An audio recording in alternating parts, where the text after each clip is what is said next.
Dibesarkan di keluarga Yahudi Kristen yang bangga mendukung Israel, Michael kemudian masuk menjadi tentara di Israel. Anehnya, ia justru mengalami guncangan hebat saat menjalankan tugasnya. Ia lalu menemukan Islam. Komunitas Yahudi memberi reaksi sangat keras begitu Michael mengumumkan masuk Islam. Apa yang terjadi? Tonton kisah selengkapnya.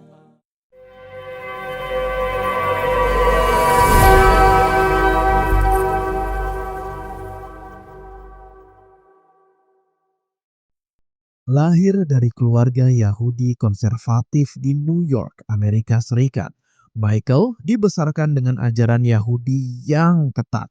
Masa kecilnya dipenuhi dengan doa di sinagog, perayaan Hanukkah yang meriah, dan cerita-cerita tentang tanah leluhur mereka di Israel. Sejak kecil, saya diajarkan bahwa Israel adalah tanah air kami. Itu adalah warisan dan kebanggaan kami sebagai orang Yahudi. Kenang Michael. Sebagai keturunan Yahudi dengan keluarga yang selamat dari Holocaust, ia tumbuh dengan kebanggaan terhadap identitas Yahudinya. Holocaust adalah peristiwa mengerikan, yakni pembantaian Yahudi oleh Hitler. Ketika berusia 18 tahun, Michael memutuskan pindah ke Israel dan menjadi warga negara Israel. Aku berkata pada ibuku, aku akan bergabung dengan IDF. Aku ingin tinggal di Israel selamanya. Begitu kenang Michael pada acara The Ansari Podcast.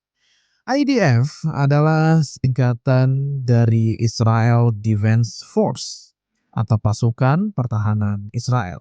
Bergabung dengan IDF adalah panggilan yang selalu dirasakannya. Itu adalah sebuah perjalanan spiritual dan nasional.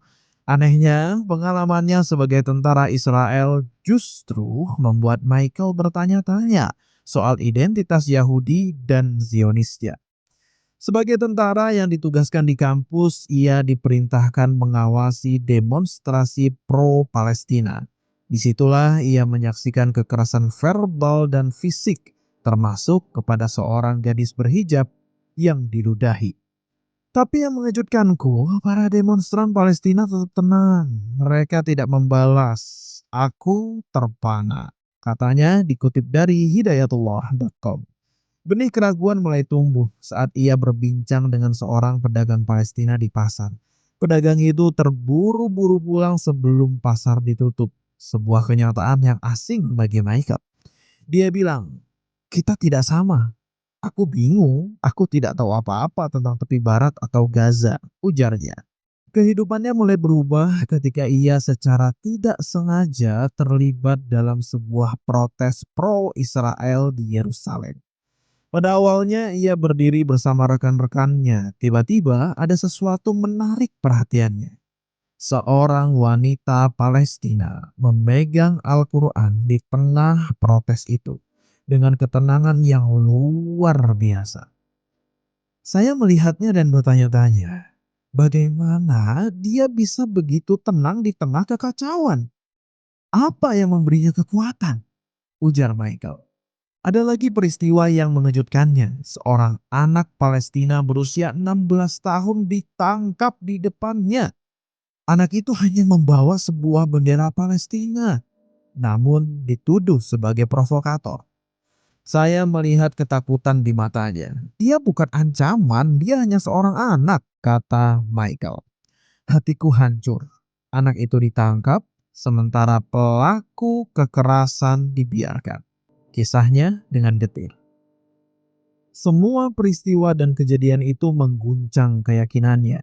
Ia teringat cerita kakeknya tentang Holocaust, tentang bagaimana mereka diperlakukan tanpa belas kasihan.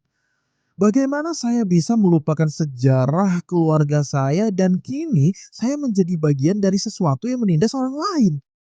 Pada proses selanjutnya, Michael mulai mengalami mimpi-mimpi yang aneh.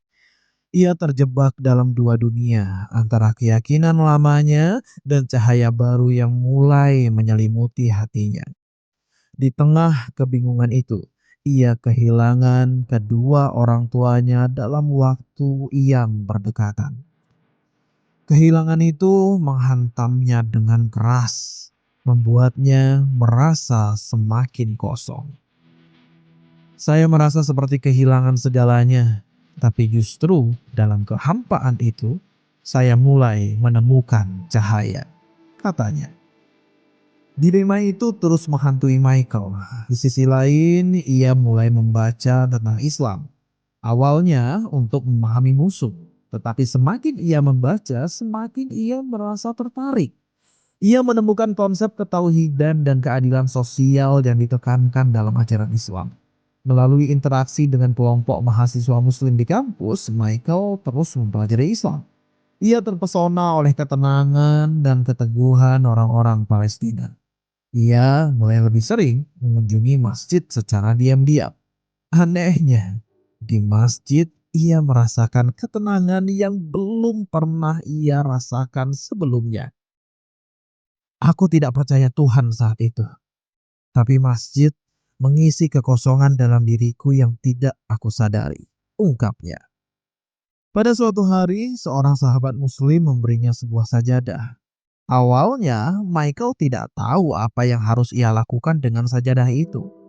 Tapi setiap kali saya duduk di atasnya, saya merasa seperti berbicara dengan Tuhan, katanya. Setelah berbulan-bulan belajar, ia akhirnya memutuskan mengucapkan syahadat. Aku menangis.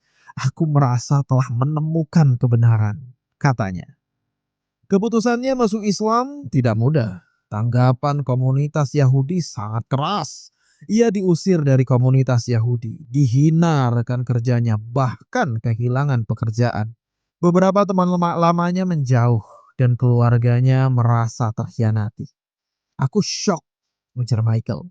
Orang yang dulu dekat denganku tiba-tiba memandangku dengan kebencian, tambah Michael. Bagi mereka, Michael bukan hanya meninggalkan agama, namun juga meninggalkan identitas, warisan, dan tanah air Israel. Namun, ada juga yang mendukung.